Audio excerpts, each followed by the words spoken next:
My name is Dan Montgomery. I am a grateful believer in Jesus Christ who struggles with alcoholism, drug addiction, childhood trauma. Hi, my name is Lisa Montgomery, and I am a believer in Christ.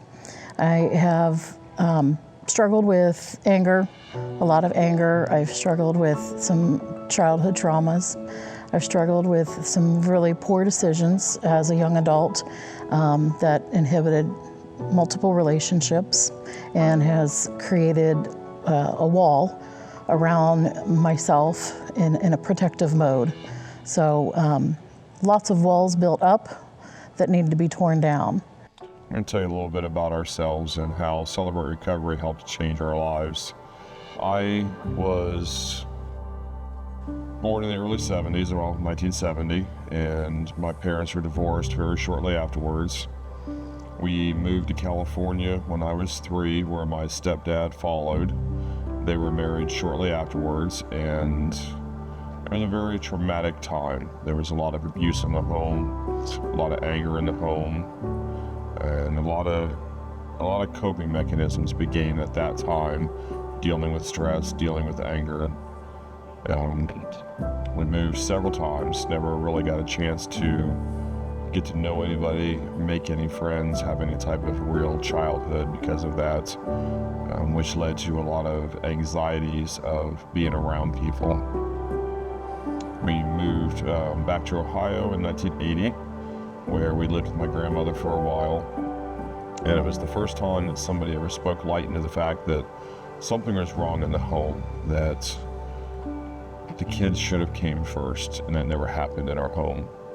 So it was nice to hear my grandmother speak up for us when it came to certain things, that there was a realization that, again, something just wasn't right. My mom and stepdad divorced when I was 14, which led to many more issues in the home. Single mom, we moved again. By this time, we had moved several times. So it was a really stressful childhood. A lot of, like I said, a lot of anger, a lot of coping with, a lot of things that children aren't supposed to have to deal with. There was sexual abuse in the home, physical, mental abuse from both my mom and my stepdad. My upbringing was in a nuclear family. Mom and dad, 5 brothers and sisters, all of 4 of us close together. My parents, my mom's from the Philippines, and they met in the Philippines, and so coming here she had to learn everything, language, reading, writing, financial things like that. So there was a struggle growing up, but we had a pretty healthy family life. As far as that, my dad was raised Christian. My mom had a direct link, was what she said, a direct link to God, because she was raised on an island. There was no churches, there was no Bibles, there was nothing. So she had that childlike blind faith and a relationship with Christ that way. Had a little bit of the Catholicism if she went into the towns nearby. My dad was raised Pilgrim Holiness and or Wesleyan. So I've had that in my background the whole time. Growing up, my childhood traumas started with the fact that I was always the larger one in the family. Being Filipino, they were also tiny, just like my mom, and I took the American side of things. And back then it was okay to, do negative reinforcements to try to get children or people to lose weight. And that's kind of where it started, in the fact of your loved ones, feeling like your loved ones who are supposed to love you no matter what and unconditionally didn't love me because I was never good enough. Or at least that's what my little brain believed. But that's where the anger started to build at that point in time, and being able to trust those who say that they love you. Either way, there was also some inappropriate touching. As I grew up, again, you're supposed to be people who love you, and it just kind of hacks away at that protective, happily ever after, life is going to be great as a child. And like Christ has said, he wants us to have childlike faith, but as we grow up, a lot of our hurts began as children, and it just keeps impounding and building up. And I'm a stuffer, and I typically would stuff all my hurts as it happened and continue to build those protective layers and trying to prevent that hurt from affecting me deeper or repetitively. So I did a lot of sabotaging of relationships early on in my childhood also. Overall, my parents, if it wasn't for them, I wouldn't have had the faith that I was brought up in, but at the same time, I was afraid to tell them the things that it was happening or had happened, and they never knew until my adult years. But because they gave me the foundation, I knew where to turn. I knew, that God was there, and somehow was just trusting that we'd get through it. But that still didn't stop all of the different coping mechanisms that I was building up as a child, and which is what we all do. And that's kind of where Celebrate Recovery has kind of helped bring things into focus for me. But yeah, childhood-wise, compared to my husband, much better, very loving. There was 5 of us. You mess with one, you got us all. Very supportive. We're in church every day. My parents had us in church on Sundays, Sunday nights, Sunday mornings, Wednesday nights. We were the janitors of the church, all of us, cleaning, mowing and all of that. So church was huge in my life, but it was also religious. It was religious-based versus a relationship. The foundation was there, but grabbing a hold of that relationship was something that came in later in life. So as I said, we moved a lot. After my mom and stepdad divorced in '84, I was going into 8th grade, and we moved 6 more times before I was able to graduate.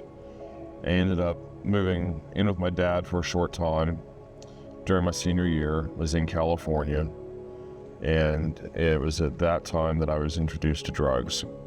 I started smoking marijuana just occasionally, but that very quickly turned into an all-day, everyday habit. I was one of those people that once I got high, I wanted to continue to be high and was always looking for the next best high. So after graduation, I had come back to Ohio to graduate, moved back to California right afterwards, and that's when things really started to take off with my drug addiction. Again, it was only marijuana for the first few years, but by the time I had moved back to Ohio again, a year and a half later, I was, smoking quite a bit every day. I had learned that getting high was a way for me to have friends, to make friends. I was able to deal with my social anxiety and come out of my shell. And as long as I had it, I had people around me, and it made me happy. So I put all my time and effort into making sure that I always had something to smoke, something to get high. Drinking came very quickly afterwards. It was the late 80s. You could still tell somebody you were old enough and they would sell it to you. There was never any ID checks, so drinking every day became the norm. I was married the first time when I was 23, I believe. We had been living together for a few years, and as a very casual comment, her mother asked me, "When are you going to marry my daughter?" I was like, "Well, whenever she sets a date." Lo and behold, I was married a few months later, and very poor choice because I was not ready to be committed to anybody. The marriage only lasted for a very short time, and then I went right into another marriage with no time in between to get to know myself. Again, not ready to be married. Lasted a very short time. 2 children came out of that marriage. After that, that's when my drug addiction and alcoholism really took hold. I had always sworn that once I had kids and had a family, I would never put my kids through the divorce that I went through. lo and behold, whether it was by my choice or not, here I am, a single dad, raising 3 kids, not just my 2, but my stepson at the same time. So it was quite a struggle for me. And over the next couple of years, I started smoking a lot, drinking a lot. And with the choice of friends that I had, cocaine became almost a daily addiction. Then I had a couple injuries, one work-related, one not, but I had a doctor that was prescribing me pain medication like they were breath mints. I was taking pain medication every day for almost 6 months prescribed. So without even realizing it, I had become addicted to the pain medication. After a while, I would try and quit taking the pain meds, so I'd go back to the cocaine. After a couple weeks of heavy cocaine use, I'd realize, oh, I am strung out, I can't do this anymore. And I'd go back to the pills. And I battled back and forth that by myself for a few years. And then after being single for about 7 years is when Lisa and I really started talking. For me, like I said, my family, we were very close-knit, and but because my mom was Filipino and this little town of Circleville wasn't very diversified, there was just a few of us with darker skin, and it was a struggle, which added to the anger issues that was mounting within me. My brothers were fighting every single day after school, and there were days that the few friends that they had, they would have to have their friends get me and my sister home safely while they were beating up or fighting whoever, because we were called everything in the book, from Oreos to Spicks to Chinks to the N-word. It was a constant fight. And I thank God for my brothers, because they did most of the battling to get to the point where me and my sister didn't have to deal with a whole lot. But they got the brunt of it. It took them probably up from elementary school all the way to junior high to finally take care of that to where it stopped. And lo and behold, we are all very close friends with those boys and girls that were beating us up growing up. And like I said, my brothers got the brunt of it. But again, that was another thing that as young, you don't understand what's going on and why is it happening, and why am I different, that you're saying these hurtful, hateful things to us. We also struggled with my immediate family on the American side, struggled with our family too, but we got through that also. But it still added to what's wrong with me. Why are we not good enough? Why am I not good enough? But through junior high, high school, my siblings were off having fun, and I just wanted to read books. I would just sit at home and read books, and could care less about partying and whatnot. And eventually, it was in high school that I ventured out, and my nemesis during high school was alcohol. But I only did it just to be able to fit in, just to be able to, loosen up and not be so uptight about things. But that got me to a point where I recognized that it was a little too much when you're sitting there and drinking a bottle of Boone's Farm so you can get another bottle of Mad Dog 2020 down before you got home so your mom and dad wouldn't know that you were sloshed. So when I started having shakes, it was like, I got a problem, and I'm young. This is not good. So needless to say, by the time I was 21, I stopped drinking. But at that point in time, because of constantly not feeling good enough, then I made it even more of a mission to be good at something. So I focused on my academics and was straight A's, and was wanting to do something that only I could do, apparently, in my brain, that my siblings were struggling with, so I could get the pat on the back or I could get the accolades.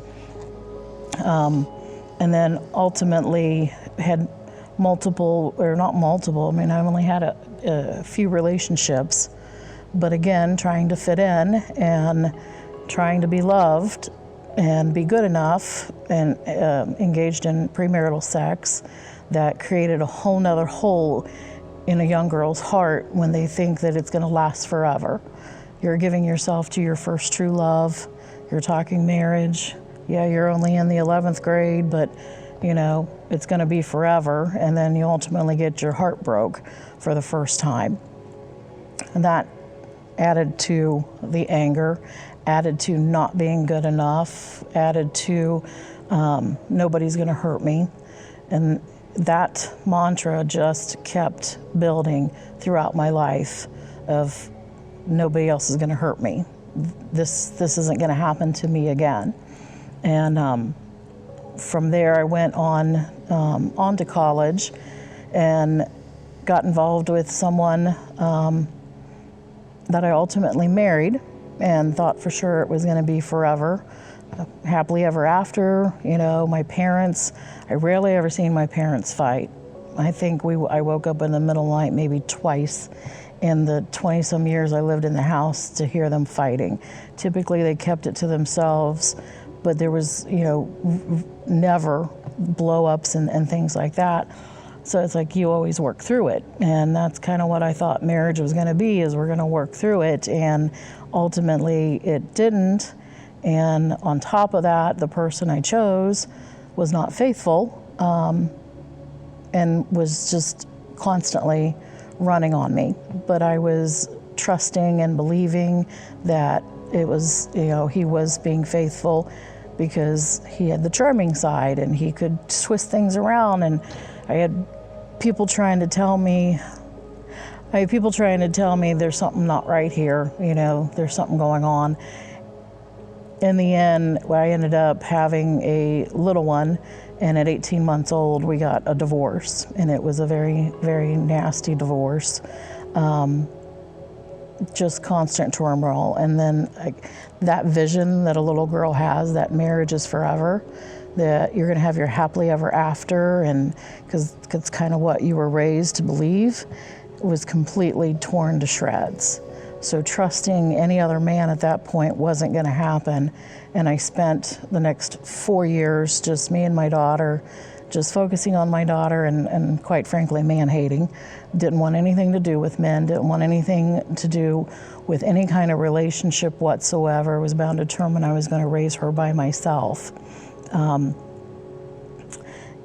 that also brought up the memories of choices that I made, bad choices that I made, because it was with her father that I was in nursing school and found myself pregnant, which is something I didn't want to be. And I was young. I was 19, 20 years old in nursing school, you know, had this whole life planned out for that happily ever after. And then find out that I'm pregnant, and it's like, what am I going to do? You know, I can't do this. This is going to, you know, be disrespectful to my parents who raised me completely wrong.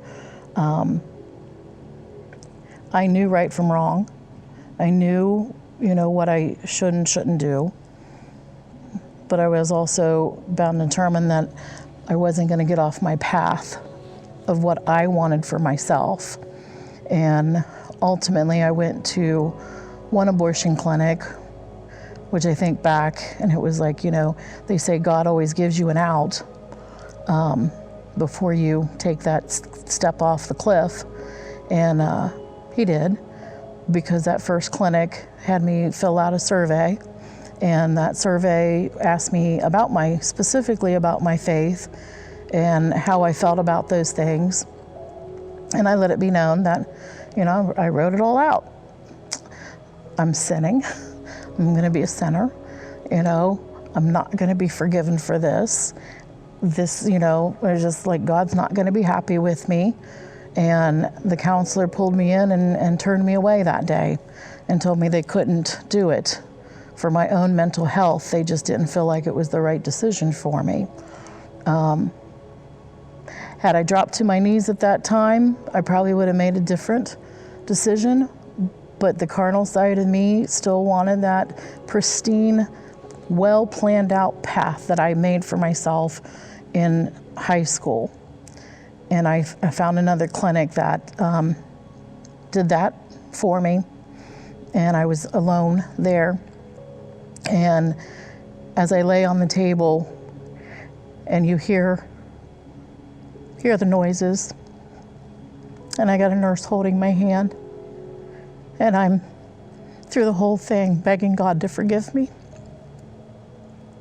saying I'm sorry and wanting forgiveness for it. And then it was done. And later that night, that very night, it was like either a dream or a vision. I don't know what it was. But this beautiful white, I'm going to say angel, I woke up and it was like coming towards me with a baby in her arms. And I'm sitting there looking at this little baby and looking at this beautiful white angel. And it was kind of like, here, take a look. And when I reached up to grab the baby, it just kind of faded away and left.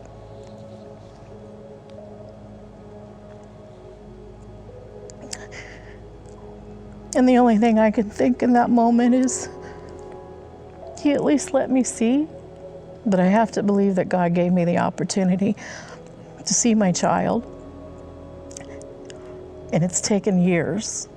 That I believe he was a baby boy in my heart. I believe he's a baby boy.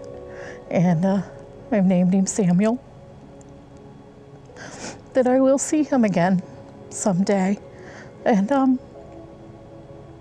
it just reinforced the fact throughout our walk that he's be 31 I believe, if I can remember right. 31. It's taken 31 years of the layers of that hurt to be able to forgive myself, to believe that God did forgive me, to believe that I have something to offer others. Because after I started talking about that time in my life, instead of hiding it, instead of hiding that shame, more and more women came and opened up and shared. And I was amazed at how many of us are out there that are hiding that and choosing not to deal with it because of the hurt and the pain that then ultimately also plays a part in broken relationships, because it affects you deeply in the choices that you make. And the fact that, you know, you second guess everything. If I hadn't done that, would my first marriage have failed? If I hadn't done that, would my daughter be struggling the way she's struggling right now? You know, all those things that makes you second guess your poor choices. But at the same time, going through Celebrate Recovery and multiple other means of understanding that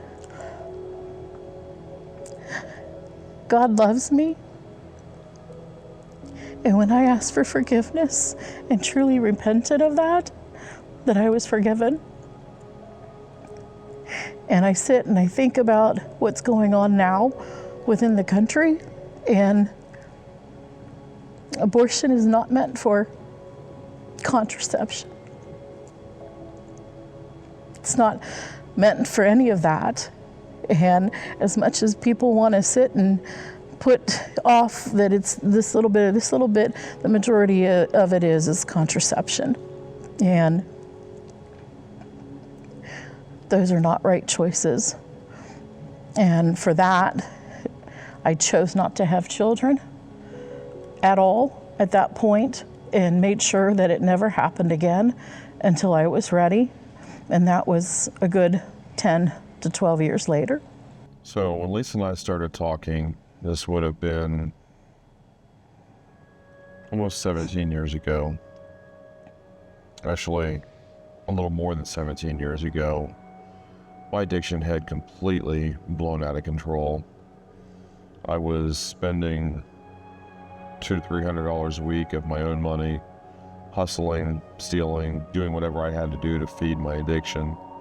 It was one of those things where I was at the point where I wasn't even enjoying it.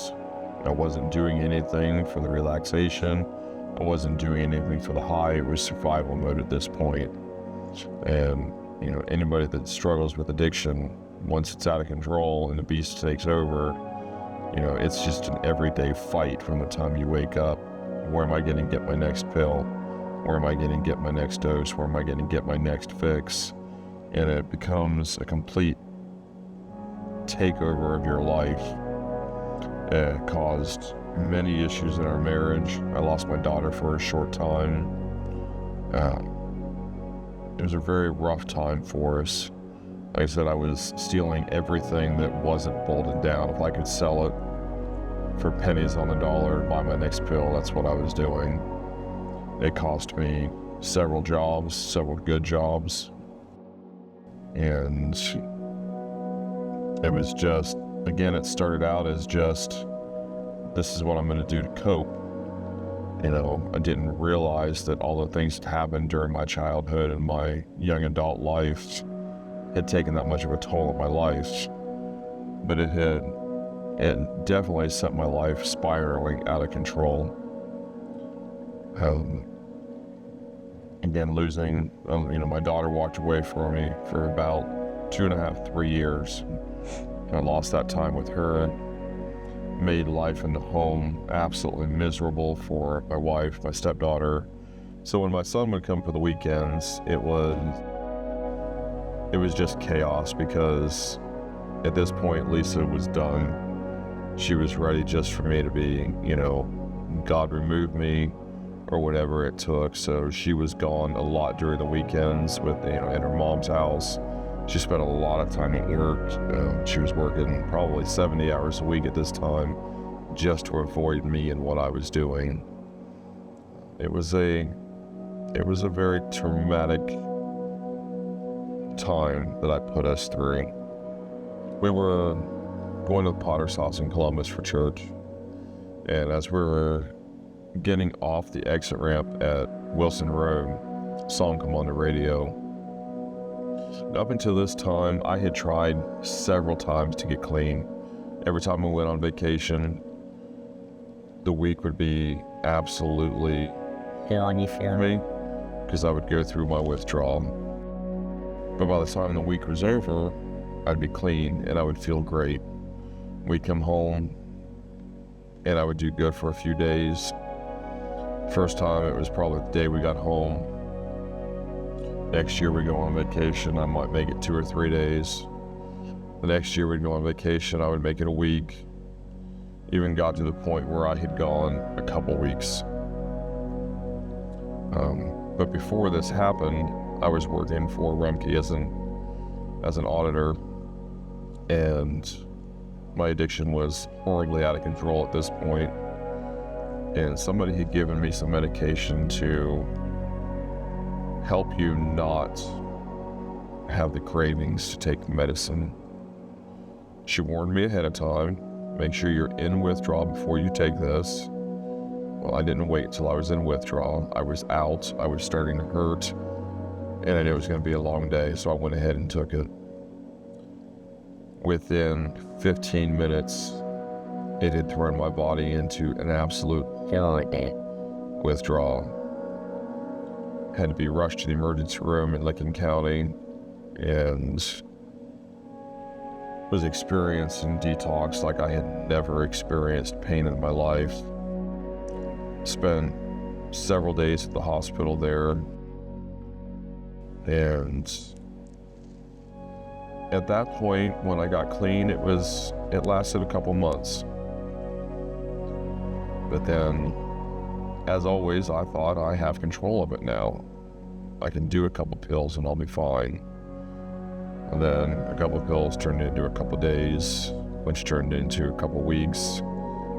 And before you knew it, I was in full-blown addiction again. Came home from work one day to be confronted about my addiction. And of course, I'm an addict, so no, I'm not using. Lie into her face. But she'd had enough at this point, and I went to rehab. Spent almost a month, I think 28 days at a rehab in Columbus. Did great during that, was completely 100% committed. I can do this, I'm gonna do this. And again, it lasted a few months. Actually, I think it lasted about 6 months that time. Mm-hmm. And then, same thing, I can control it now. Had a great day at work, was feeling really good, but you know what, I'm gonna stop on the way home, get a pill and relax. And it just started right back where I was. The addiction knows no boundaries, it knows no break in time. And I was right back just as addicted after that one pill as I was when I was literally laying in the mud that day when I was working for Runke. Killing it, morning. It's that addiction, that part of my addiction lasted again for about a year, maybe a little more than that this time. But as we're driving to the Potter's house for church Sunday morning, a song came on the radio that absolutely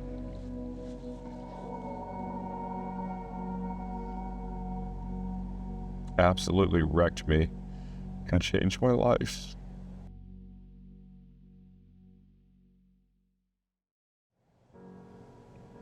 It was a song, Lead Me by Sanctus Real, that talks about all she wants is for me to be there for her. And all my kids want is for me to lead them, to be the leader for them. And I've never looked back. March 29th, 2011. So for me, with my divorce, that's when I really started working on my relationship with God and really recognizing who He was. And I call it, I have my divorce Bible, because I fell asleep with it on my face practically every night. It's highlighted throughout in everything that would give me some kind of peace. I lived in the Psalms because the court dates and the court hearings and the constant fighting and the constant battling, I just needed some reassurance that God was gonna, take care of things. And through that walk, my faith got much, much stronger. My relationship with Christ got much stronger. By the time I felt like I didn't hate men anymore, that maybe I'd like to start dating again, he had come along, and I had known him for years because he was my brother's, one of my brother's best friends, and I knew what their habits were back then, and I wasn't about to have that around my daughter. So when he first tried to get us together, I was like, that's not happening. But 4 years later, it was like, well, we can just be friends, and I can support him. I can be a sister in Christ to him, and maybe, at the time I didn't realize how bad it was. Ultimately, our friendship became more, and our relationship started right in the fact that we became best friends from the get-go, and sharing all of our hidden shames, our skeletons in our closet, and feeling safe that we could do so. There was a certain relationship that I seen him with God. His ability to pray was powerful, but what drew me to him was his relationship with his children, because his children came first, and that's what I was looking for. If God was gonna, grant me somebody who had kids, in my mind it was gonna be somebody with no kids. It didn't work out that way. But ultimately I was drawn because he was a good father. Even though he was doing the things he was doing, they still came first. And the relationship that the kids had with him, you know, I could see that blossoming. And even my daughter clung to him at that time.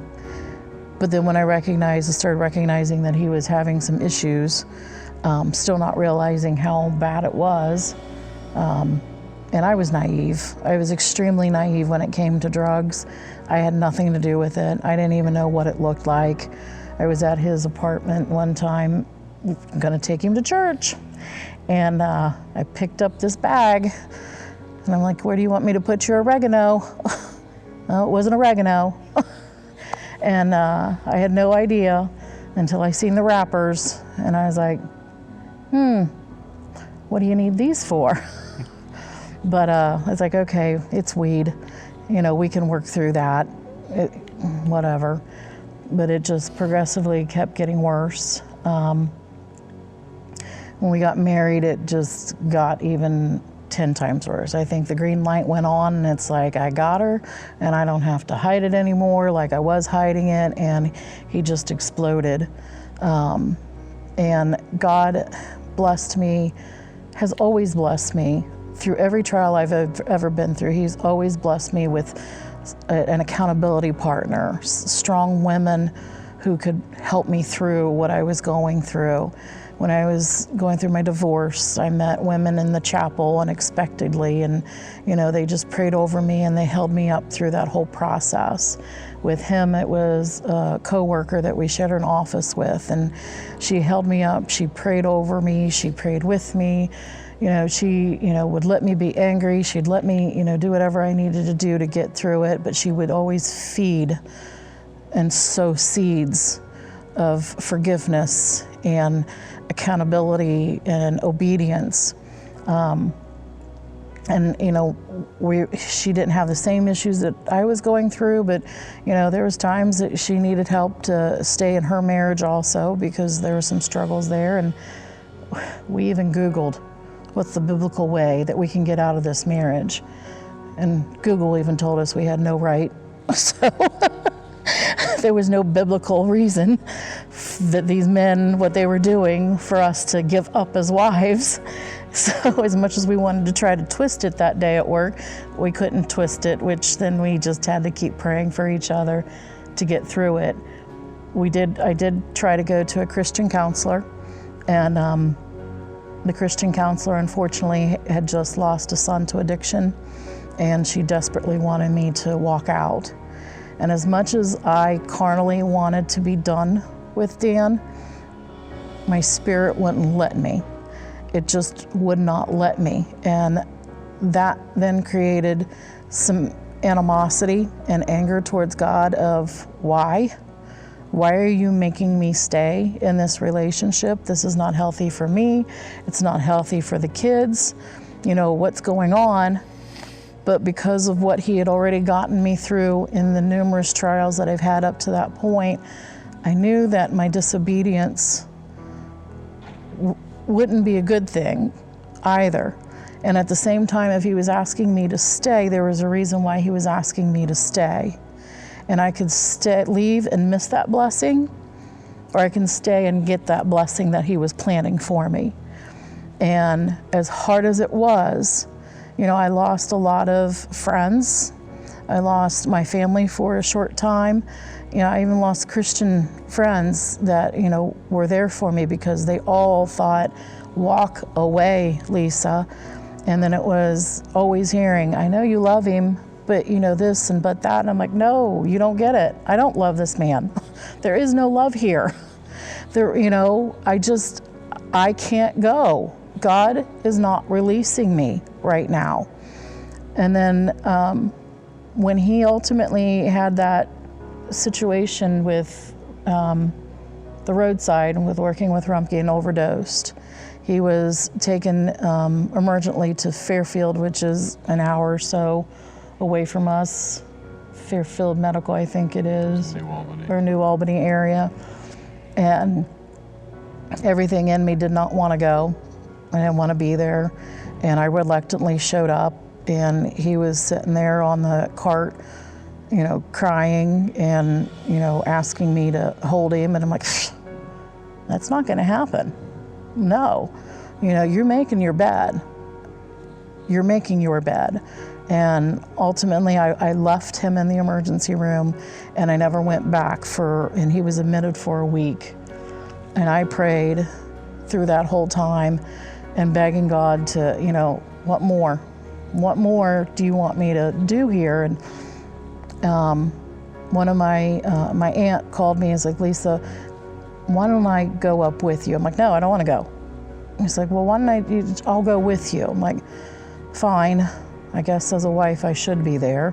So we got in the car and I'm driving up, and then it's like dead stop right there just before South Bloomfield. I didn't think twice. I said, sorry, Auntie, but God doesn't want me to go. And I turned it around and I went back home, and still never spoke to him, didn't reach out to him.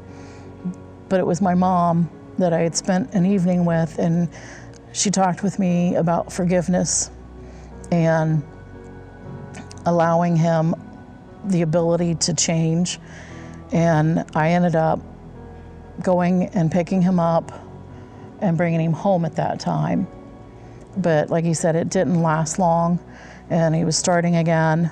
We went through several in and out things. There's one specific time, this whole time I'm praying to God, and I'm thinking, and I'm telling him, it's like, God wants both of us. God wants our entire family. But if you keep going down this road, he's not going to let you take all of us with you. He's going to take me and the kids, and I'm begging him, please stop.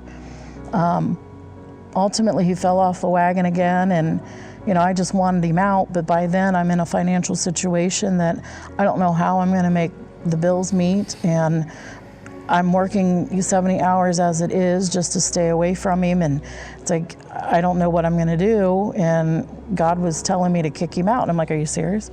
Now you're telling me to kick him out? I can't financially handle this right now. And ultimately, we ended up, it's Rath Mill Road, coming home from Columbus. I'm like, fine, I'll kick him out, but you got to make sure that, the bills are paid. Like, his checks got to keep coming to my checking account. He's got to find a place that he doesn't have to pay rent, and, whatever, do what you're going to do with him. Less than 24 hours, he comes to me and tells me that he's got a place free of rent, and he's not going to take his check away. He's going to keep it there, and he's going to work on himself and do what he needs to do. And that was a blessing through Crossroads Church here in town that was able to open, a member there opened their home up to him. And we were separated for a couple months at that time. And our youngest was only 4 years old. And, but it's just like, okay, God, he's out now what are we gonna do? Somewhere along the line, well, it was at Fairfield, I think, or maybe I flipped those, but either way, he got hooked up with Celebrate Recovery through the chaplain at the hospital.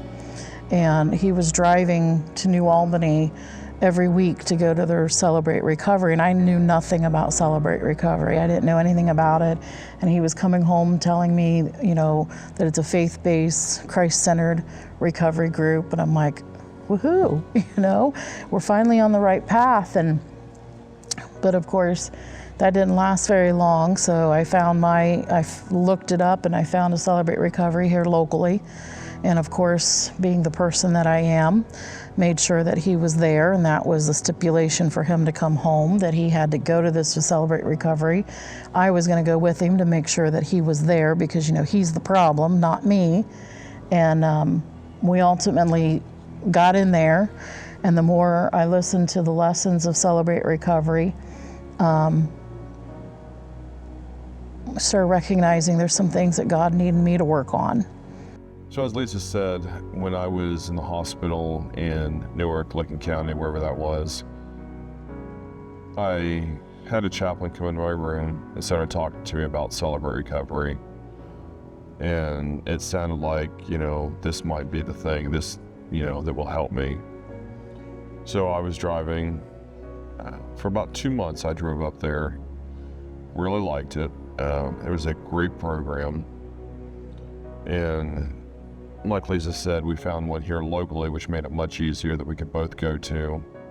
A different day of the week, just more conducive for us. And even though I had fallen back into another relapse, I was still going every week. And this was probably for a couple years before I finally got completely clean. But during this time, as we started working this program, I started realizing all the things that had happened to me in my childhood that caused this addiction to be what it was. You know, when I realized that I went through 2 divorces and had no respect for women, was because of the way I was raised. Never was really shown any love from my mom. She had made a couple comments to me when I was a kid that just really, as an 8-year-old, makes you really wonder, you know, does mom even really love me? When she tells me one night that I need to stop making my stepdad so mad because he's gonna kill you one of these days and I can't have another son. So that, you know, when I started remembering those things and realizing those things, it allowed me to be able to see where the hurt started. My stepdad was very physically abusive with me, which made me the exact opposite parent, which was not good for my children to not have that discipline when they were getting older. Because of that, you know, my kids have struggled with a few things also that hopefully, you know, they'll deal with before they get to my age. The sexual abuse in the home led to me, again, having no respect for women. So there was a lot of trauma that was uncovered through Celebrate Recovery.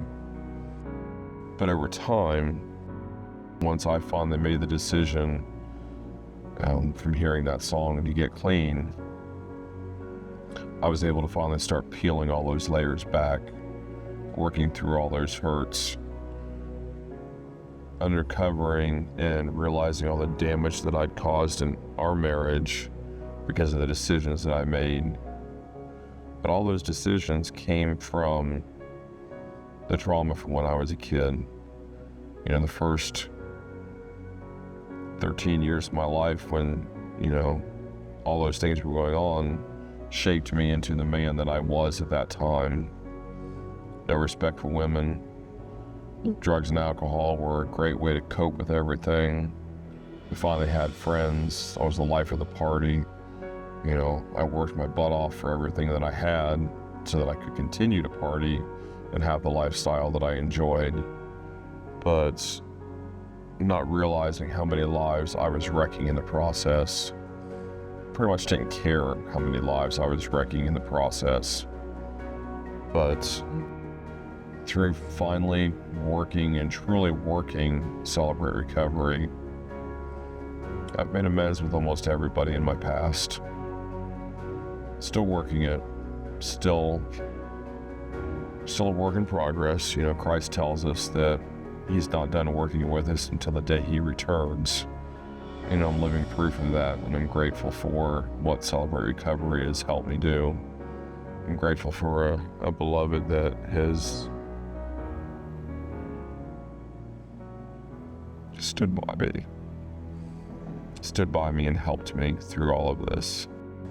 My Celebrate Recovery journey was an eye-opener because, like I said, it started off with me being there because of him, and I was just going to support him. And I wasn't working the program for the first go-round, and then finally recognizing that as I started really working the process and focusing on it, that there were some things that God was trying to reveal to me that I too needed to work on. Even though I didn't have a chemical addiction, I had other coping mechanisms that was keeping me from him and building that relationship. Ultimately, with Celebrate Recovery, it unveiled all the things that I was stuffing, all of the hurt, all of the anger from my childhood. Like I said, working with through the process of Celebrate Recovery, it opened a lot of stuff in me, the things that I was holding on to, the things that I had stuffed so deep that I had even forgotten about as I worked the process, answering the questions, and then started focusing on my own healing from that versus trying to focus on his. And the first step of Celebrate Recovery is understanding that you have no control. And, the only thing you have control of is yourself, and only Christ is going to be able to fix whatever is broken that needs to be fixed. The biggest piece that came out of Celebrate Recovery and being able to work towards forgiveness of Dan was one night sitting there. The one pivotal moment in my healing through Celebrate Recovery, and looking at Dan differently and being able to take my hands off of him and stop trying to control his sobriety, because I found that I was getting in the way of God. I was handing him over, putting him on the altar, but then turning around and taking him right back to try to fix him myself. And it was about 3:00 in the morning one night, and I'm praying to God, like, why? I mean, in so much pain and so much hurt and shame. And I'm like, how can you ask me to keep forgiving this man? He keeps hurting us. He keeps tearing us apart. And, how can you ask me to keep forgiving him? And he reminded me that night of my abortion, and reminded me how he forgave me.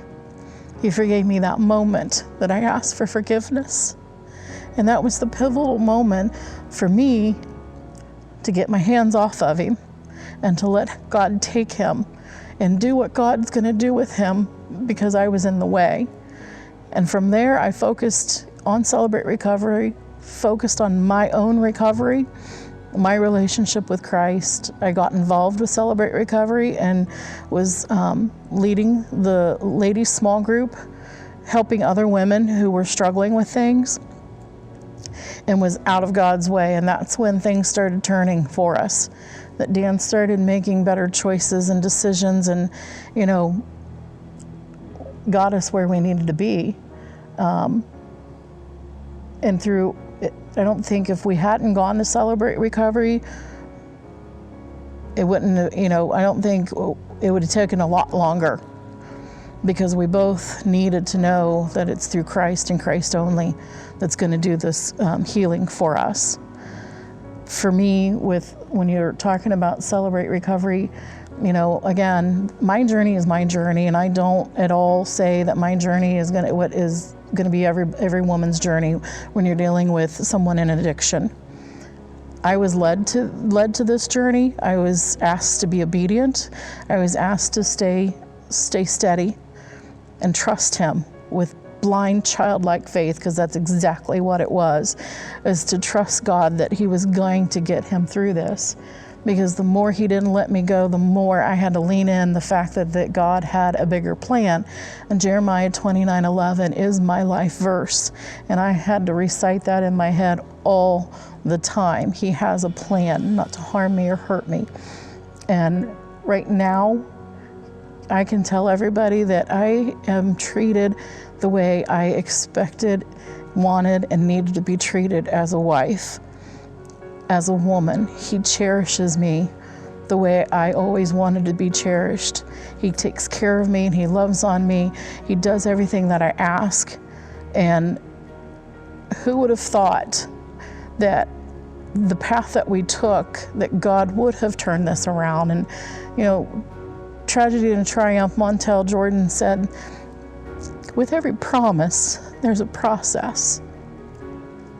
And this was a huge process for the promise that he gave me when I got divorced, that he would bring me someone to love me and my daughter the way I wanted and expected.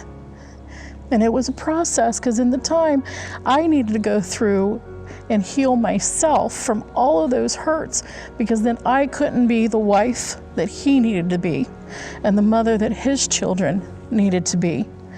And it took a long time for me to forgive him. Even after sobriety, it took a while, because you wait for that shoe to drop of, is this going to be real this time? And he never ever gave up.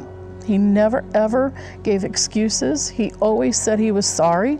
Granted, there was times he was like, can we have a timeout? Can I just breathe for a minute? Can we put the punching bag down for just a second? But he never made me feel bad about the fact that I had trust issues with him. And he worked every single day to rebuild that trust. So through this journey, we've realized that Celebrate Recovery was life-changing for us.